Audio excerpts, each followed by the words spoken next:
हाँ जी, तो रबिया और सरबुलंद की होने जा रही है शादी और इसी खुशी में मैंने बनाई है बिरयानी। हाँ हाँ, वलीमा तो आप लोग खाएंगे लेकिन पहले ये बिरयानी ज़रूर ट्राई करके जाइएगा। उसके लिए सबसे पहले आपने क्या करना है, प्याज़ों को अच्छी तरह से बारीक सा कट करके उनको लाइट ब्राउन सा फ्राई कर लेना है। इधर अलग पानी में आप लोगों ने ये सारे मसाला जात मतलब थोड़े बहुत जो हैं वो डाल के और पानी को बॉयल कर लेना है।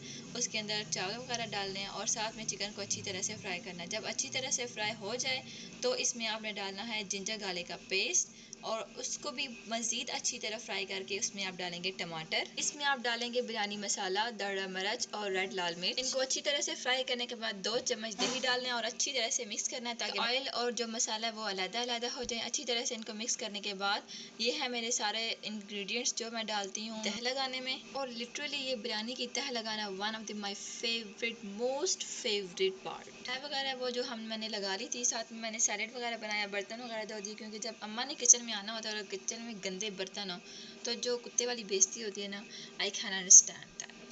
पर हो गया था मेरा सैलेड और रायता अलग अलग रेडी।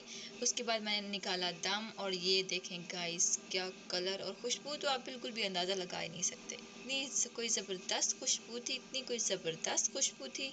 अब मैंने कहा ज़रा इसको निकालते हैं प्लेट में, थोड़े फ्लैक्स वगैरह मारते हैं, भाई इतनी मेहनत की obviously. That's it guys, make sure to like, comment and follow.